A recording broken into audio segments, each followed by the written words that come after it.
जय हिंद दोस्तों, कैसे हैं? उम्मीद करता हूं आप सभी अच्छे होंगे। आपकी प्रिपरेशन अच्छी चल रही होगी। जैसा मैंने बताया उसी के मुताबिक आप स्टडी कर रहे होंगे और आप अपने आप को मोटिवेट भी रख रहे होंगे और आप खुद अपनी स्टडी से संतुष्ट भी होंगे। तो चलिए, मैंने आप लोगों के सामने या आप लोगों के साथ में वादा किया था कि मैं महिला बाल अपराध और आप लोगों के समक्ष कंप्यूटर के 300 क्वेश्चन की सीरीज करवाऊंगा। तो महिला बाल अपराध और कंप्यूटर, इन दोनों जो क्वेश्चनोत्तरी है, इन दोनों की क्वेश्चनोत्तरी की जो सीरीज है वो हम साथ साथ पैरेलल करेंगे। तो हमने महिला बाल अपराध के 20 क्वेश्चन कर लिए, बाकी जो बचे क्वेश्चन शाम को करेंगे। और अभी जो क्वेश्चन बचे हैं हम शुरू करेंगे, बचे नहीं है सॉरी हम शुरू करने जा रहे हैं आज हमारे कंप्यूटर से संबंधित इंपोर्टेंट क्वेश्चनों की 300 क्वेश्चनों की सीरीज, जिसकी आज हम पहला दिन शुरू कर रहे हैं। जितने क्वेश्चन हो पाएंगे आधे घंटे की क्लास के अंदर उतने क्वेश्चन मैं कराऊंगा। बाकी बचे हुए क्वेश्चन हैं वो कल और परसों 3 दिन के अंदर महिला बाल अपराध और आपका कंप्यूटर दोनों में कंप्लीट करवा दूंगा। तो चलिए, हम ज्यादा टाइम वेस्ट नहीं करते हुए शुरू करते हैं। कंप्यूटर के लिए इंपोर्टेंट क्वेश्चन जो आपके राजस्थान पुलिस और अदर एग्जाम के लिए समान रूप से उपयोगी है। तो आप सभी से मेरा ये निवेदन है कि आप लोग क्लास के अंत तक बने रहें, क्योंकि आप अगर बीच में आएंगे या जाएंगे तो आपको सारे क्वेश्चन नहीं देख पाएंगे और फिर आपको परेशानी होगी। और दूसरी बात, अगर आपको क्लास अच्छी लगती है, आपको अगर ऐसा लगता है कि मैं जो पढ़ा रहा हूँ अच्छा पढ़ा रहा हूँ, आपको समझ में आ रहा है, तो आप प्लीज जरूर अपनी क्लास को लाइक, शेयर, कमेंट और सब्सक्राइबर जरूर करें। तो चलिए हम शुरू करते हैं आज की हमारी कंप्यूटर की क्लास का सबसे पहला क्वेश्चन।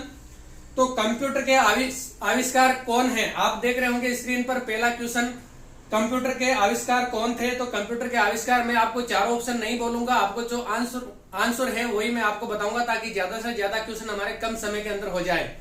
तो जो कंप्यूटर के आविष्कार कौन थे, पहला क्वेश्चन है और पहले क्वेश्चन का हमारा आंसर है option number C. Option number C, Charles Babbage.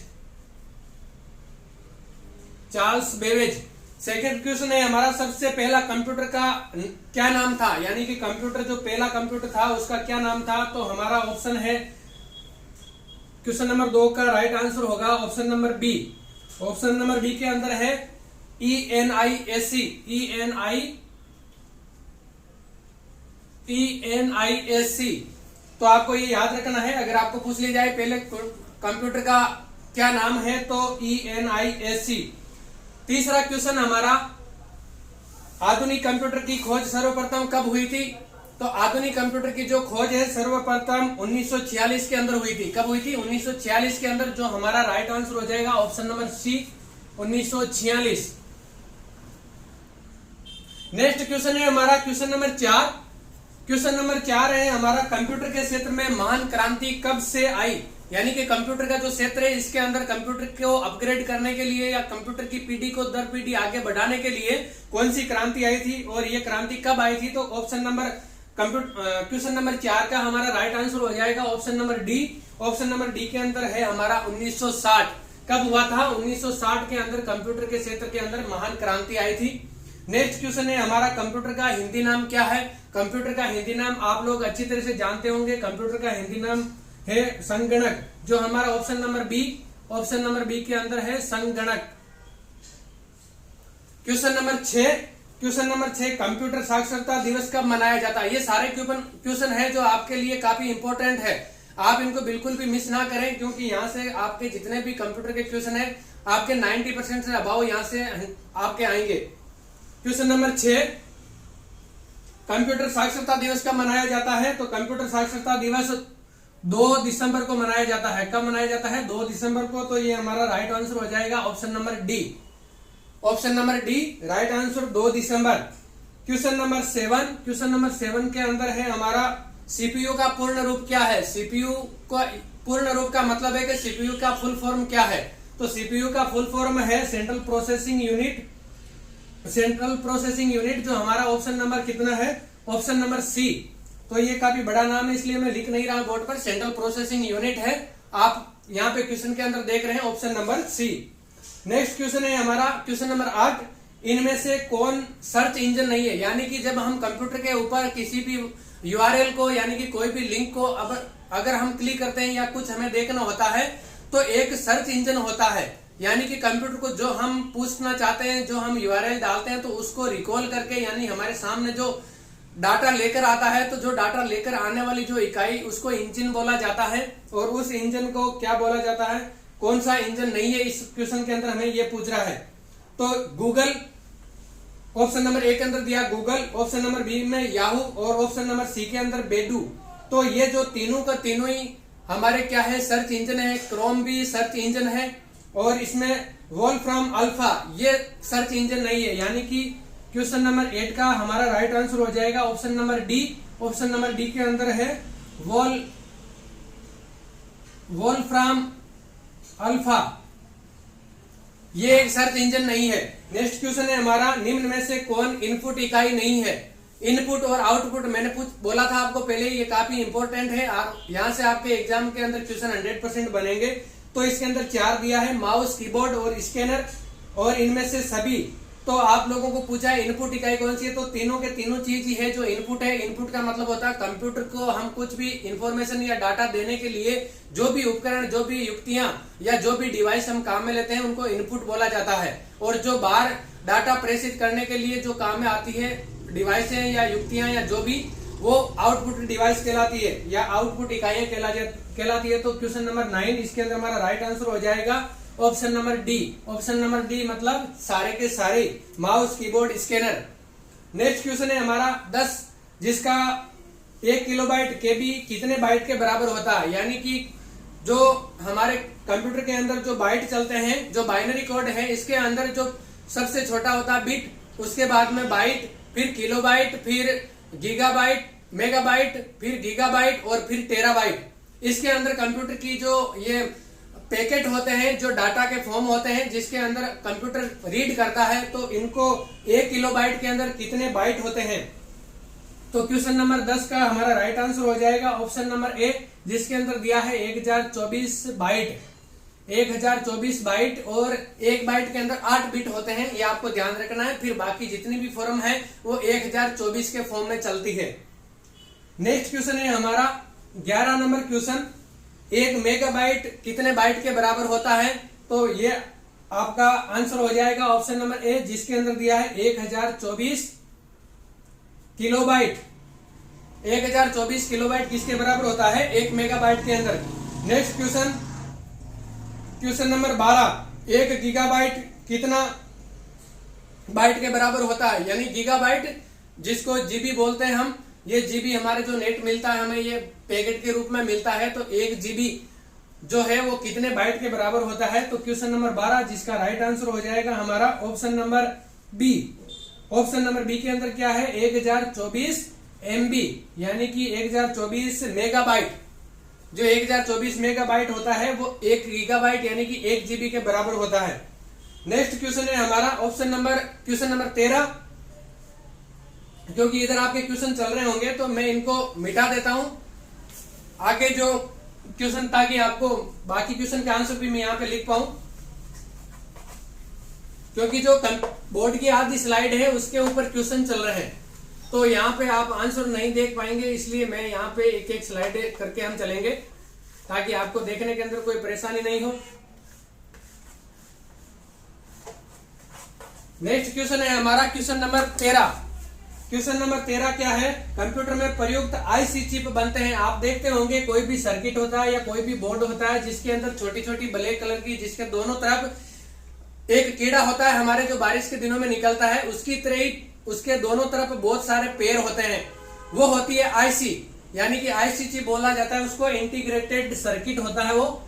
इसके अंदर क्या पूछा है, कंप्यूटर में प्रयुक्त आईसी चिप बनती है, ये किसकी बनती है। तो हमारा राइट आंसर हो जाएगा ऑप्शन नंबर डी, जिसके अंदर है सिलिकॉन। ये जो आईसी चिप है ये सिलिकॉन की बनी होती है। किसकी बनी होती है, सिलिकॉन की। नेक्स्ट क्वेश्चन है, इंटरनेट के पते में पद HTTP का सही विस्तृत रूप है। यानी कि जो हम कोई भी URL डालते हैं तो उसके पहले आपने देखा होगा HTTP और फिर उसके बाद में 2 ये आते हैं, 2 खड़ी लाइन आती है, उसके बाद में जो हमारी URL होती है वो होती है। तो ये जो HTTP क्या है, ये इंटरनेट का पता है और इसका फुल फॉर्म हमारे को क्वेश्चन नंबर 14 के अंदर पूछा, काफी इंपॉर्टेंट क्वेश्चन है। तो इसका राइट आंसर हो जाएगा ऑप्शन नंबर डी, जिसके अंदर क्या है, हाइपर टेक्स्ट ट्रांसफर प्रोटोकॉल। इसका फुल फॉर्म क्या होता है, HTTP का hyper text transfer protocol. Next question है हमारा 15 क्वेश्चन का क्या पूछ रहा है हमारे को, किसी कंप्यूटर के प्रोग्राम में बच्चों द्वारा प्रयुक्त भाषा प्राय कौन सी होती है। यानी कि जो कंप्यूटर के प्रोग्राम में बच्चों को द्वारा प्रयुक्त जो भाषा होती है, जो बच्चों के काम में आती है भाषा, जो कंप्यूटर सीखने के लिए, तो वो भाषा कौन सी होती है। उसके अंदर हमारा क्वेश्चन नंबर 15 का ऑप्शन नंबर सी हमारा राइट आंसर हो जाएगा। और राइट आंसर क्या होगा, लोगो। ये जो लोगो भाषा है ये कंप्यूटर के अंदर प्रोग्राम बच्चों के लिए बच्चों को काम में लाने के लिए या उनको सिखाने के लिए ये भाषा प्रयोग में लाई जाती है। तो हमारा राइट आंसर हो जाएगा 15 नंबर क्वेश्चन का ऑप्शन नंबर सी, लोगो। नेक्स्ट क्वेश्चन है 17 नंबर, एक ज्वाय निजी कंप्यूटर जो आपकी गोद में रखने लायक छोटा सा होता है क्या कहलाता है। जो एक छोटा, आप लोग इसको इस तरह से समझे जैसे कंप्यूटर होता है वो बड़ा होता है, टेबल पर रखा जाता है, उसका जो छोटा फॉर्म आता है वो लैपटॉप आता है, और लैपटॉप के बाद में भी एक छोटा और आता है, हमारा मोबाइल भी एक कंप्यूटर है। लेकिन जो लैपटॉप के बाद में जो आता है छोटा, जिसको हम मोबाइल की तरह गोद में रख के भी पढ़ सकते हैं, तो वो क्या कहलाता है नोटबुक कंप्यूटर कहलाता है। क्या कहलाता है, नोटबुक कंप्यूटर। जो हमारा राइट आंसर हो जाएगा option number B, notebook computer, notebook computer. Next है क्वेश्चन नंबर 17। क्वेश्चन नंबर 17 क्या है, कोडांतरक एक प्रोग्राम है, वह निम्नलिखित में से किससे प्रोग्राम का रूपांतरण है। ये जो कोडांतरक एक प्रोग्राम है, यानी कि कोई भी जो बात हम बोलते हैं तो कंप्यूटर अपनी भाषा के अंदर उसको ग्रहण करता है, उसको कोड बोलते हैं, और कोड के अंदर वो अंतरण करता है, कोड का चेंज करता है, कोडिंग भाषा के अंदर कंप्यूटर पढ़ता है, तो वो कोडांतर है, एक प्रोग्राम है जो निम्नलिखित में से कौन से प्रोग्राम का रूपांतरण है। यानी कि जो ऑप्शन दिए उनमें से किसका वो रूपांतरण किया गया है। तो इसके अंदर हमारा राइट आंसर हो जाएगा option number D. Option number D के अंदर दिया है कोडांतरण से मशीन तक। क्या है, कोडांतरण से मशीन तक। नेक्स्ट क्वेश्चन है हमारा मल्टी प्रोसेसिंग होती है। मल्टी प्रोसेसिंग क्या होता है, तो हमारा इसके अंदर राइट आंसर हो जाएगा ऑप्शन नंबर बी, एक से अधिक प्रोसेसर द्वारा। क्या है, एक से अधिक प्रोसेसर द्वारा। क्वेश्चन नंबर 18 का राइट आंसर हो जाएगा ऑप्शन नंबर बी, एक से अधिक प्रोसेसर द्वारा अगर हम कोई भी काम करते हैं तो उसको मल्टी प्रोसेसिंग कहा जाता है। क्या कहा जाता है, मल्टी प्रोसेसिंग। नेक्स्ट क्वेश्चन है हमारा 19, निम्नलिखित में से ऑप्टिकल मेमोरी है, यानी कि ऑप्टिकल मेमोरी कौन सी है। ऑप्टिकल फाइबर आपने जानते होंगे, अभी जो इंटरनेट चलता है ये ऑप्टिकल फाइबर के रूप में आता है। आपने एक विज्ञान के अंदर, जब आप 10वीं तक क्लास के अंदर थे तो विज्ञान में एक चैप्टर था जिसके अंदर एक नली होती थी, जिसके अंदर पूर्ण आंतरिक परावर्तन हम समझते थे। पूर्ण आंतरिक परावर्तन क्या होता है कि जिसके अंदर अगर कहीं से भी हम डाटा का जो ट्रांसफर होता है वो बहुत ही स्पीड से होता है, क्योंकि इसके अंदर अगर जिग जैग गति में भी अगर आता है तो वो पूर्ण आंतरिक परावर्तन उसका हो जाता है। इस दीवार से टकरा के इस पे, इससे टकरा के इस पे, यानी कि डाटा का बिल्कुल भी हास या लॉस नहीं होता है। तो ये जो हमारा है इसके अंदर ऑप्टिकल मेमोरी कौन सी है, इसके अंदर पूछा है 19 क्वेश्चन के अंदर, तो कौन सी है हमारी 19 के अंदर option number C, CD ROM है। क्या है, सीडी रोम। सीडी रोम एक ऑप्टिकल मेमोरी है। बाकी bubble memories, floppy disk, core memories, ये आपकी ऑप्टिकल मेमोरी नहीं है। ऑप्टिकल मेमोरी सीडी रोम ही है। नेक्स्ट क्वेश्चन है हमारा 20, सीपीयू में कंट्रोल, मेमोरी और तीसरा कौन सा यूनिट होता है। सीपीयू के अंदर क्या क्या होता है ये पूछा है इसके अंदर, तो एक तो कंट्रोल हो गया, दूसरा मेमोरी, और तीसरा कौन सा यूनिट होता है, तो ये हमारा हो गया अर्थमेटिक लॉजिक यूनिट। आपने सुना होगा एएलयू भी सीपीयू के अंदर होता है। तो ये हमारा राइट आंसर हो जाएगा ऑप्शन नंबर डी। क्या हो जाएगा, ऑप्शन नंबर डी, अर्थमेटिक या लॉजिक यूनिट। नेक्स्ट क्वेश्चन है हमारा 21, सीपीयू में एएलयू में होते हैं। सीपीयू के अंदर एएलयू होता है, इसके अंदर क्या होते हैं, तो इसके अंदर क्या लगे होते हैं, हमारा ऑप्शन है RAM space, register, byte space, इनमें से सभी। तो हमारा क्वेश्चन नंबर 21 के अंदर हमारा राइट आंसर हो जाएगा option number B, register. Option number B क्या हो गया, ऑप्शन नंबर बी के अंदर register. Question number 22, question number 22 क्या है, गणना और तुलना के लिए कंप्यूटर के किस भाग का प्रयोग किया जाता है। यानी कि कंप्यूटर का जो सीपीयू का कौन सा पार्ट है जो गणना और तुलना करने के लिए काम में लिया जाता है।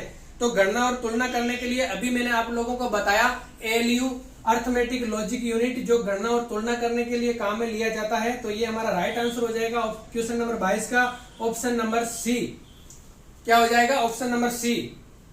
नेक्स्ट क्वेश्चन है 23, एक हार्डवेयर डिवाइस जो डाटा को अर्थपूर्ण इंफॉर्मेशन में परिवर्तित करता है।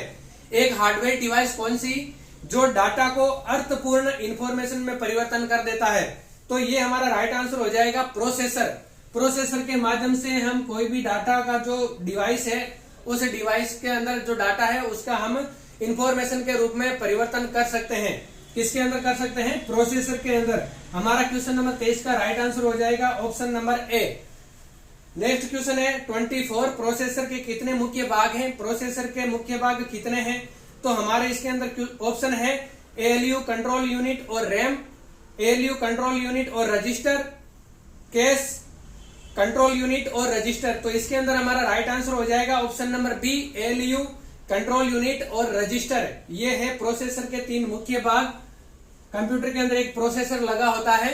जब आप खोलेंगे तो कंप्यूटर का जो मदरबोर्ड होता है उसके अंदर एक फैन होता है और फैन के नीचे ये प्रोसेसर लगा होता है जो हमारे कंप्यूटर की जितनी भी गणनाएं यानी कि कंप्यूटर का सबसे मेन माइंड प्रोसेसर ही होता है। तो इसके अंदर हमारा राइट आंसर हो जाएगा क्वेश्चन नंबर 24 के अंदर option number B. Option number B के अंदर है एएलयू कंट्रोल यूनिट और रजिस्टर। क्वेश्चन नंबर 25, सीपीयू और आईओ के बीच सिग्नलों के मूवमेंट को कौन नियंत्रित करता है? यानी कि जो सीपीयू और आईओ के बीच में सिग्नल जो ट्रांसफर होते हैं इनके मूवमेंट को नियंत्रित कौन करता है? यानी कि उनके चाल चलन को कौन कंट्रोल करता है, कौन नियंत्रित करता है? तो इसके अंदर हमारा राइट आंसर हो जाएगा कंट्रोल यूनिट, ऑप्शन नंबर ए। क्या हो जाएगा? कंट्रोल यूनिट, ऑप्शन नंबर ए। आप लोगों को मैं यहाँ पे बताना चाहता हूँ क्योंकि कंप्यूटर एक ऐसा सब्जेक्ट है जिसका जो आंसर क्वेश्चन होता है और आंसर होता है, जो आंसर है कंप्यूटर के क्वेश्चन के अंदर ही छुपा हुआ होता है। आपको थोड़ा सा माइंड लगाने की जरूरत है। आप जो कंप्यूटर के क्वेश्चन का आंसर आप कंप्यूटर के क्वेश्चन से ही निकाल सकते हैं, लेकिन आपको थोड़ा सा इसका बेसिक नॉलेज होना चाहिए और दूसरा वहां पे आपका एकदम जो माइंड है उस टाइम के ऊपर क्लिक करना बहुत जरूरी है। नेक्स्ट क्वेश्चन है हमारा 26, कंप्यूटर के सेंट्रल प्रोसेसिंग यूनिट का फंक्शन है। तो इसके अंदर हमारा जो सेंट्रल प्रोसेसिंग यूनिट सीपीयू है इसका फंक्शन कौन सा है? इनमें से डेटा डिजिट करता है, इन वॉइस बनाता है, गणनाएं और प्रोसेसिंग करता है। तो इसका जो मोस्ट इंपोर्टेंट जो फंक्शन है वो गणनाएं और प्रोसेसिंग करना ही है, जो हमारा राइट आंसर हो जाएगा 26 का ऑप्शन नंबर सी। क्या हो जाएगा? ऑप्शन नंबर सी।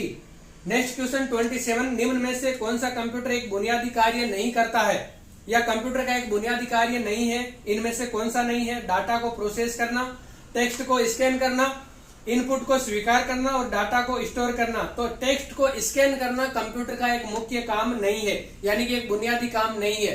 बाकी जो डाटा को प्रोसेस करना कंप्यूटर का बुनियादी काम है, इनपुट को स्वीकार करना है और डाटा को स्टोर करना है। तो हमारा 27 के अंदर राइट आंसर क्या हो जाएगा? 27 का राइट आंसर हो जाएगा हमारा ऑप्शन नंबर बी। टेक्स्ट को स्कैन करना कंप्यूटर का बुनियादी कार्य नहीं होता है। तो चलिए मैं इधर आपके जो लिखे हैं मैंने इनको मिटा देता हूं ताकि बाकी मिटाने की जरूरत नहीं पड़े। और हम आज मैं कोशिश करूंगा कि हम 50 क्वेश्चन करेंगे आज, ताकि आप लोगों के भी इजी रहे और मेरे भी टाइम के अकॉर्डिंग आपका सब कुछ करवा पाऊं। तो नेक्स्ट क्वेश्चन है हमारा 28 नंबर क्वेश्चन है, परिचालन संपन्न करता है। यानी कि परिचालन जो होता है कंप्यूटर का ये कौन संपन्न करता है या किसके अंदर संपन्न होता है? परिचालन से मतलब होता है आपका जो गणनाएं हम करते हैं, ये गणनाएं हो गई, तुलना हो गई, ये जितने भी जो मैथ से रिलेटेड जो भी कंसेप्ट हैं ये कौन परिचालन संपन्न करता है? इसके अंदर अर्थमेटिक। क्या है? अर्थमेटिक। इसका ऑप्शन नंबर बी, 28 क्वेश्चन का ऑप्शन नंबर बी हमारा राइट आंसर हो जाएगा इसके अंदर। नेक्स्ट क्वेश्चन है 29, कंप्यूटर में अधिकांश प्रोसेसिंग किसमें होती है? यानी कि कंप्यूटर के अंदर जो ज्यादातर कार्य है, जो किसी भी डाटा का प्रोसेसिंग का कार्य होता है वो किसके अंदर सबसे ज्यादा होता है? तो सबसे ज्यादा सीपीयू होता है। और आप लोग अच्छी तरह से जानते हैं सीपीयू को क्या बोला जाता है कंप्यूटर का। आप कमेंट करके मुझे जरूर बताएं। 29 का ऑप्शन हो जाएगा हमारा सी, जो राइट आंसर है। नेक्स्ट क्वेश्चन है 30 क्वेश्चन नंबर, कंप्यूटर निम्नलिखित में से कौन सा कार्य नहीं करता है? कंप्यूटर कौन सा कार्य नहीं करता है वो हमें बताना है यहाँ पर। तो कंप्यूटर प्रोसेसिंग का कार्य करता है, अंडरस्टैंडिंग का कार्य करता है या नहीं करता है? बताइए आप मुझे। कंप्यूटिंग का कार्य करता है, इंप्यूटिंग का कार्य करता है, सॉरी कंप्यूटिंग नहीं है, इंप्यूटिंग का कार्य करता है और आउटपुटिंग का कार्य करता है। मतलब कंप्यूटर डाटा लेता है और देने का काम और लेने का काम दोनों करता है, और कोई भी डाटा का प्रोसेस यानी कि उसको चलाने का कार्य भी करता है, लेकिन अंडरस्टैंडिंग का कार्य कंप्यूटर नहीं करता है। आप लोगों को ध्यान रखना, अंडरस्टैंडिंग का कार्य जो कंप्यूटर है वो नहीं करता है। तो ये हमारा राइट आंसर हो जाएगा 30 का option number B. Next question, प्रमुख मेमोरी जिसके समन्वय से कार्य करती है, ये हमारा क्या हो जाएगा, जो हमारे कंप्यूटर के अंदर जो मुख्य मेमोरी होती है, जो मेन मेमोरी होती है, वो किसके समन्वय से यानी कि किसको साथ लेके या किसके मार्गदर्शन के अंदर काम करती है, किसको साथ लेकर काम करती है। तो ये हमारा राइट आंसर हो जाएगा 31 के अंदर डी। डी के अंदर क्या है, सीपीयू। सीपीयू का full form central processing unit. Next question 32 question है हमारा, माइक्रो प्रोसेसर जो कंप्यूटर का मस्तिष्क होता है उसे कहा जाता है, यानी कि जो कंप्यूटर का मस्तिष्क होता है इसके अंदर जो माइक्रो प्रोसेसर, इसको क्या कहा जाता है, तो ये माइक्रोचिप होता है, जो हमारा ऑप्शन नंबर हो गया बी। क्या हो गया, माइक्रो प्रोसेसर जो कंप्यूटर का मस्तिष्क होता है उसको क्या कहा जाता है, तो इसको माइक्रोचिप कहा जाता है। क्या कहा जाता है, माइक्रोचिप। नेक्स्ट क्वेश्चन है हमारा 33 क्वेश्चन क्या पूछ रहा है, कंप्यूटर द्वारा प्रोड्यूस किया गया परिमाण है, यानी कि परिणाम नहीं है, परिमाण। कंप्यूटर द्वारा प्रोड्यूस यानी कि उत्पन्न किया गया परिमाण को क्या कहा जाता है, तो ये क्या होता है, आउटपुट। क्या होता है, आउटपुट। आप क्वेश्चन देख के ऐसे सोचे होंगे कि ये तो पता नहीं क्या आ गया, तो ऐसा नहीं है। आप क्वेश्चन को अगर थोड़ा सा इजी वे के अंदर समझने की कोशिश करेंगे तो आपको क्वेश्चन समझ में आ जाएगा। यानी कि कंप्यूटर के जो ज्यादातर फॉर्म है वो इंग्लिश में आ रहे हैं और इंग्लिश की टर्म्स आती है इसके अंदर, जिसके कारण से आप अपने आप को थोड़ा नर्वस फील करते हैं। तो इसमें घबराने की जरूरत नहीं है। आप अगर थोड़ा सा क्वेश्चन को केयरफुली पढ़ेंगे तो आपको इसका आंसर क्वेश्चन के अंदर मिल जाएगा। नेक्स्ट क्वेश्चन है हमारा 34, इनपुट और आउटपुट में रूपांतरण किया जाता है, यानी कि जो इनपुट और आउटपुट, इनपुट का आउटपुट के अंदर रूपांतरण किसके द्वारा किया जाता है, क्वेश्चन हमारा ये पूछना चाह रहा है 34, यानी कि इनपुट का आउटपुट में रूपांतरण किसके द्वारा किया जाता है, तो ये सीपीयू के द्वारा किया जाता है। किसके द्वारा, सीपीयू का। सीपीयू है जो कंप्यूटर के अंदर सबसे मेन चीज है, आप ये दिमाग में बिठा लो। 34 का हमारा राइट आंसर हो जाएगा B, option number B, CPU द्वारा। 35, प्रोसेस्ड डेटा को कहते हैं, प्रोसेस्ड डेटा मतलब जिस डाटा को हमने प्रोसेस कर दिया है उस डाटा को क्या कहा जाता है, प्रोसेस। उसको क्या कहा जाता है, प्रोसेस। 35 क्वेश्चन का option number B right answer हो जाएगा हमारा। फिर नेक्स्ट क्वेश्चन है 36, सीपीयू का मुख्य घटक है, यानी कि सीपीयू के अंदर मुख्य चीज क्या है, यानी उसका मुख्य घटक क्या है, सीपीयू को बनाने के लिए सबसे जो इम्पोर्टेंट चीज है वो क्या है, ये हमारे को यहाँ क्वेश्चन के अंदर पूछ रहा है। तो इसके अंदर हमारा राइट आंसर हो जाएगा option number A, control unit, option number B, memory, option number C, arithmetic logic unit. तो हमारा राइट आंसर हो जाएगा, क्योंकि तीनों ही चीज इंपॉर्टेंट है सीपीयू को बनाने के लिए, तो हमारा राइट आंसर हो जाएगा 36 का ऑप्शन नंबर डी। क्या हो जाएगा, option number D. Option number D का मतलब ये तीनों चीज ही। नेक्स्ट क्वेश्चन 37, कंप्यूटर की क्षमता है, यानी कि कंप्यूटर की क्षमता को क्या कहते हैं हम, या कंप्यूटर की क्षमता है वो सीमित है, असीमित है, निम्न है, उच्च है, कम है, ज्यादा है, क्या है, तो आप इसको बोल सकते हैं कंप्यूटर की जो क्षमता है वो सीमित होती है, असीमित नहीं होती है। असीमित क्षमता है वो मनुष्य की होती है, ओनली फॉर। 37 का हमारा राइट आंसर हो जाएगा ऑप्शन नंबर सी।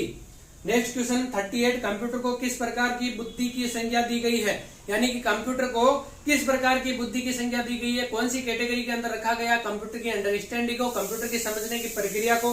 तो इसके अंदर हमारा राइट आंसर हो जाएगा कृत्रिम। कृत्रिम है इसके अंदर 38 का ऑप्शन नंबर बी, यानी कि कंप्यूटर को हमने बनाया है।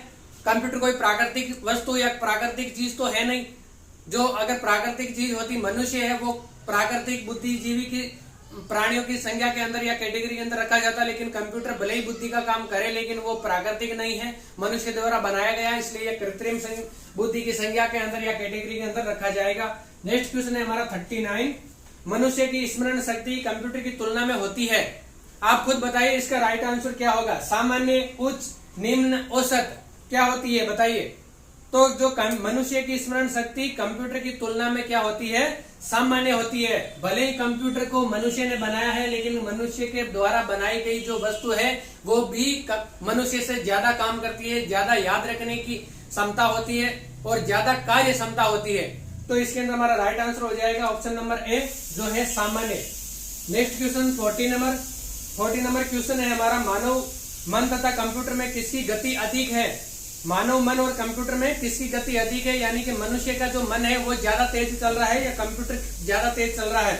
तो इसके अंदर हमारा राइट आंसर हो जाएगा मानव मन, यानी कि कंप्यूटर है, पहले मैंने बताया था सीमित इसकी क्षमता है, सीमित होती है, लेकिन मनुष्य की असीमित क्षमता होती है। और जो मनुष्य का मन है जितना ज्यादा भाग सकता है, आज इस पे गया, कल उस पे गया, परसों उस पे गया, परसों इस पे गया, आज ये पढ़ा कल वो पढ़ा, ये खाली मनुष्य ही कर सकता है, मशीनें नहीं कर सकती। मशीनें है वो मनुष्य के डायरेक्शन पर ही काम करती है, और इनकी जो गति होती है वो मनुष्य के मन से बहुत कम होती है। और अगर मनुष्य के मन से अगर ज्यादा होगी तो फिर तो पता नहीं क्या ही हो जाएगा। तो हमारा क्वेश्चन नंबर 40 जिसका राइट आंसर हो जाएगा बी, राइट आंसर बी, मानव मन। नेक्स्ट क्वेश्चन है 41, ईडीपी क्या है? ईडीपी का फुल फॉर्म पूछ रहा है यहाँ पे। तो इलेक्ट्रॉनिक डेटा प्रोसेसिंग को ईडीपी कहा जाता है। तो इसके अंदर हमारा राइट आंसर हो जाएगा 41 के अंदर डी, इलेक्ट्रॉनिक डेटा प्रोसेसिंग।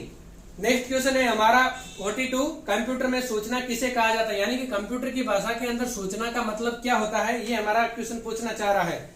तो डेटा को, संख्याओं को, कृत्रिम डेटा को, ये सभी। तो जो कृत्रिम एकत्रित जो डेटा है, सॉरी कृत्रिम नहीं है यहाँ पे, एकत्रित डेटा है, यानी कि कंप्यूटर के द्वारा जो इकट्ठा किया गया जो डाटा है, जो सूचना है, उनको हम कृत्रिम डेटा, एकत्रित डाटा कहा जाता है।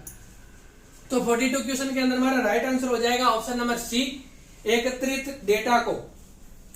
नेक्स्ट क्वेश्चन 43, कंप्यूटर में डेटा किसे कहा जाता है? कंप्यूटर के अंदर डेटा कहा जाता है चिन्ह को, संख्या को, दी गई सूचनाओं को, चिन्ह व संख्यात्मक सूचना को। तो कंप्यूटर के अंदर डाटा कहा जाता है चिन्ह व संख्यात्मक सूचना को। जो हम कंप्यूटर के अंदर कोई भी चिन्ह, सिंबल अगर हम इनपुट करते हैं, और या कोई संख्यात्मक जो सूचना हम उसके अंदर इनपुट करते हैं, तो वो कंप्यूटर का डाटा कहलाता है। तो ये हमारा राइट आंसर हो जाएगा 43 का ऑप्शन नंबर डी, चिन्ह व संख्यात्मक सूचना को। नेक्स्ट क्वेश्चन है हमारा 44, इनपुट का आउटपुट में रूपांतरण किसके द्वारा किया जाता है? इनपुट का आउटपुट में रूपांतरण है वो सीपीयू के द्वारा किया जाता है। ये हमारा राइट आंसर हो जाएगा 44 के अंदर सी। 45 नेक्स्ट क्वेश्चन हमारा, कंप्यूटर में जाने वाले डेटा को क्या कहते हैं? कंप्यूटर के अंदर जो डाटा जाता है उसको क्या कहा जाता है? उसको इनपुट कहा जाता है। 45 के अंदर क्या है? इनपुट। ऑप्शन नंबर बी हमारा राइट आंसर हो जाएगा। नेक्स्ट है 46 डाटा प्रोसेसिंग का अर्थ क्या है? तो वाणिज्यिक उपयोग के लिए जानकारी तैयार करना, यही डेटा प्रोसेसिंग का अर्थ होता है या मतलब होता है। तो ये हमारा राइट आंसर हो जाएगा ऑप्शन नंबर डी, 46 का right answer option number D. Next question है 47 क्वेश्चन का राइट, 47 क्वेश्चन क्या है? एटीएम क्या होता है? एटीएम का फुल फॉर्म पूछा जा रहा है। तो ये बिना स्टाफ के नकदी देने वाली एक ऑटोमेटिक टेलर मशीन होती है, ये इसका फुल फॉर्म है। और इसका जो क्वेश्चन हमें पूछ रहा है एटीएम क्या होता है, तो इसका राइट आंसर हो जाएगा ऑप्शन नंबर ए, बिना स्टाफ के नकदी देने वाली मशीन। नेक्स्ट क्वेश्चन है 48, कंप्यूटर प्रोसेस द्वारा इंफॉर्मेशन में परिवर्तित किए जाते हैं। तो इनपुट, डेटा, नंबर, सभी कथन शक्ति है। तो इसमें हमारा राइट आंसर हो जाएगा डेटा। कंप्यूटर प्रोसेस द्वारा इंफॉर्मेशन में परिवर्तित, जो हम चिन्ह, सिंबल और जो संख्यात्मक संख्या अगर हम कंप्यूटर के अंदर इनपुट कराते हैं, तो वो कंप्यूटर प्रोसेस द्वारा इसको क्या करता है? इंफॉर्मेशन में परिवर्तित कर देता है। और ये क्या होता है जो हम इनपुट प्रोवाइड करवाते हैं यहाँ पे, ये डेटा कहलाता है। जो हमारा क्वेश्चन नंबर 48 का राइट आंसर है option number B, data. Next question 49, एक इलेक्ट्रॉनिक डिवाइस जो डेटा को इंफॉर्मेशन में कन्वर्ट करते हुए प्रोसेस करता है। यानी कि एक ऐसी इलेक्ट्रॉनिक डिवाइस जिसको हम क्या कह सकते हैं, जो डाटा को इंफॉर्मेशन में कन्वर्ट करते हुए प्रोसेस करती है, यानी कि उसको संपन्न करती है। तो ये है हमारा प्रोसेसर, जो 49 क्वेश्चन का राइट आंसर है ऑप्शन नंबर सी।